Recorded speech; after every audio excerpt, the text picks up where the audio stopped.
গঙ্গা গীতা চ সাবিত্রী সীতা সত্তা পতিব্রতা ব্রহ্মা বলির ব্রহ্মবিদ্যা ত্রিসন্ধ্যা মুক্তিগেহিনী অর্ধমাত্রা চিদানন্দ ভবগ্নি ভ্রান্তি নাশিনী বেদতরৈ পরানন্দ তত্ত্বার্থ জ্ঞানমঞ্জুরি। শ্রীমদ্ ভাগবত গীতায় এই যে শ্লোকে যে কয়েকটি নাম কেউ যদি সকাল এবং বিকালে মনে প্রাণে এক মন এক চিত্তে যদি জপ করেন, তাহলে সে ভবিষ্যতে একজন সাধক সিদ্ধি হয়ে যায়।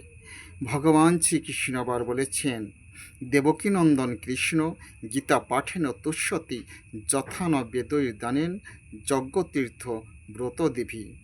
দেবকীনন্দন কৃষ্ণ গীতা পাঠে যতটুকুন প্রসন্নতা হয় কিংবা তুষ্ট হয়, তিনি বেদ অধ্যয়ন, যজ্ঞ, তীর্থ, পূজা পার্বণ কিংবা তীর্থ ভ্রমণে কোনো কিছুতেই এতটুকুন প্রসন্নতা লাভ করেন না।